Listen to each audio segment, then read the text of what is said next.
Comment পাটাপাট পাটাপাট পাটাপাট আপনি follow দিয়ে চলে যাচ্ছেন, ওই কমেন্টের পাশে ফলো বাটন দেখে আপনি ফলো ব্লক খেয়ে যাচ্ছেন। আসসালামু আলাইকুম, আমি আবারও বাধ্য হচ্ছি আপনাদের জন্য একটি ভিডিও নিয়ে আসতে, যে আমরা বিভিন্ন সময় নিয়ে বিভিন্ন সময়ে ফেসবুকে ব্লগ ইত্যাদি কমেন্টস ব্লগ রেকমেন্ডেশন এটা সেটা ইত্যাদি বিভিন্ন বিষয় নিয়ে আমাদের এরকম হয়ে থাকে। আমরা অন্যজনকে কমেন্ট করতে যাই, এসে দেখি এমন একটা কমেন্টস করি, ঠাট্টা মশকারি করে আমরা এমন একটা কমেন্টস করে ফেলি যেটা জানি দুষ্টমি, জানি ফানি একটা কমেন্টস, জাস্ট তারপরের দিন বা কোনো একটা সময় যখন আমি আমার রিকমেন্ডেশন চেক করি তখন দেখতে পাই সেখানে কি লেখা, নট রিকমেন্ডেবল।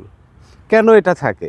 আপনি ফান করলে একজনকে বলেছেন তোকে আমি এটা করব, তুই এরকম করে এরকম এই ইত্যাদি ধরনের ভাষা পিটাবো, ঠিক আছে, দুষ্টামি করে আমরা বলি না।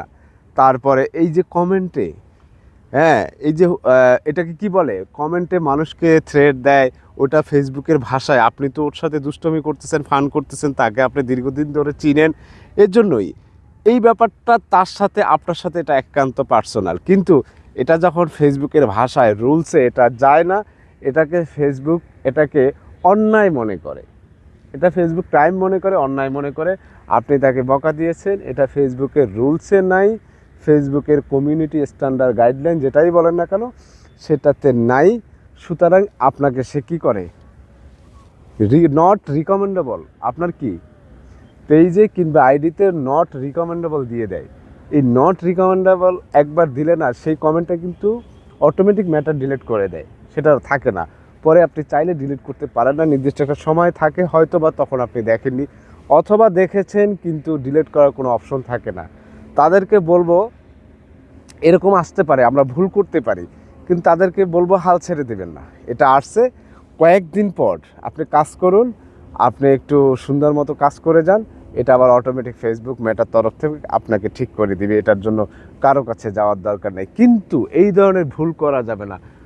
আর পেজ যখন নট রিকমেন্ডেবল এই লেখাটা চলে আসে, তার মানে কি জানেন, এই পেজটা অন্যদের কাছে ফেসবুক সাজেস্ট করে না, যার ফলে ভিউ কম আসে, লাইক কমেন্টস কম আসে। আপনারা ক্লিয়ার কথাটা?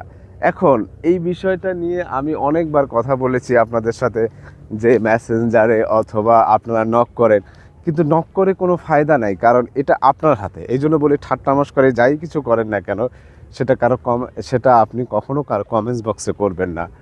এই জিনিসটা করা থেকে আমরা যেন বিরত থাকি, অন্যথায় কি হবে, আমাদের সমস্যা হবে। এখন কমেন্ট ব্লকটা আপনি সারা দিন আপনার 4টা পোস্টে 200-250 কমেন্টস আসছে, আপনি ওগুলো সবগুলোর যদি আপনি রিপ্লাই দিতে যান তাহলে আপনি মাঝ পথেই আপনি কমেন্ট ব্লক খেয়ে যাবেন। অথবা যদি রিপ্লাই দিয়ে ফেললেন, কিছু হইল না, অন্যের পোস্টে যখন কমেন্টস করতে যাবেন তখন দেখা যাবে আপনি কমেন্টস করতে পারছেন না, আপনার লিমিট শেষ, আপনাকে কমেন্টস ব্লক ধরিয়ে দিয়েছে। আপনাকে মিনিমাম একটা হিসাব রাখতে হবে, আমি টোটাল 100 কমেন্ট কিংবা 150-200 কমেন্ট আমি আজকে সারাদিনে করব। তো সারাদিনে যদি আমি 200 কমেন্টস করি, তাহলে আমি অন্যের পোস্টে যে 200 কমেন্টস করব, ব্যাপারটা এমন না। আপনার পোস্টে কমেন্টের রিপ্লাই দেওয়া এটাও কিন্তু আপনার কমেন্ট। আপনার পোস্টের কমেন্টের রিপ্লাই দেওয়া এটা কমেন্ট। একটা কমেন্ট মানে কমেন্ট না, এটা একটা স্ট্যাটাস ফেসবুকে দিচ্ছেন। এই লিমিট যখন আপনি পার করে ফেলতেছেন তখনই ফেসবুক আপনাকে ব্লকটা দিয়ে দিচ্ছে। এটা কেউ ঠিক করতে পারবে না, কারণ এটা আপনার হাতে। আপনাকে নিয়মগুলো জানতে হবে, মানতে হবে। আপনি 200 করলে 150 কমেন্টস অন্যজনকে করবেন, 50টা কমেন্টের নিজের পোস্টে রিপ্লাই দিবেন, 200 হয়ে গেল। আমি এটা একটা এক্সাম্পল, একটা ফিগার বললাম। আপনি 200 হতে হবে ব্যাপারটা এমন না, এরকম। এখন আপনি কি করেন, আপনার নিজেরই কমেন্ট আসছে 300-400, রিপ্লাই দিলেন, অন্যের কমেন্টস করতে গেলেন তখন বলতেছেন কমেন্টস ব্লক খেয়েছি, করতে পারলাম না। দেখেন, আপনার কমেন্টস রিপ্লাই দেয়া বড় কথা নয়, বড় কথা হলো অন্যকে কমেন্টস করলে আপনার লাভটা বেশি হয়। আপনার কমেন্টসের রিপ্লাই দিলে যতটা না লাভ হয় তার চেয়ে বেশি লাভ হয় অন্যজনকে কমেন্টস করলে। সুতরাং অন্যজনকে আপনি কমেন্টস করবেন, আর যখন এই কমেন্টস ব্লকটা আপনি খেয়ে যান, এটা আপনার জন্যই খান। তো সুতরাং এই হিসাবটা আপনি সারাদিনে মিলিয়ে তারপর করবেন। আপনি যখন একটু এদিক সেদিক করবেন তখনই আপনাকে কমেন্টস ব্লক ধরিয়ে দেবে। এটা আসলে আমরা বুঝতে পারি না, বুঝি তখনই যখন কমেন্টস ব্লক খাই। যখন মানুষ দেখেন এখানে ফেসবুকে কাজ করতে এসে যদি কমেন্টস না করতে পারে মানুষ কিন্তু বিরক্ত ফিল করে, বিরক্ত বোধ করে, আসলে করার কথা, খুব কষ্ট লাগে, বোবার মতো বসে থাকতে হয় কারো লাইভে গিয়ে। কিন্তু এটা আপনি আমি তৈরি করতেছি ভাই। এটা এখন থেকে যেন আমরা এই বিষয়ে সতর্ক হয়ে যাই। আর অবশ্যই যখন কাউকে ফলো করবেন তখন কমেন্টের পাশে ফলো বাটন ওখান থেকে করবেন না, তার কমেন্টে রিপ্লাই দিয়ে অথবা কমেন্টস করার পর তার প্রোফাইলে ঢুকবেন, তারপর তাকে ফলো দিবেন।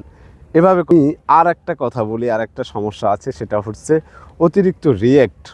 আর একটা ব্যাপার হলো শেয়ার, কারো লাইভ কিংবা কারো কিছু না জেনে অপরিচিত কোনো গ্রুপে শেয়ার করবেন না, সেক্ষেত্রে শেয়ারগুলোকেও খেয়ে যাবেন। আশা করি আজকের ভিডিওটি কাজে লাগবে, যদিও একটু লম্বা হয়ে গেছে, আপনারা একটু মনে রাখবেন। আর ভালো লাগলে শেয়ার দিয়ে দিবেন, অন্যরা জানতে পারবে আপনার মাধ্যমে।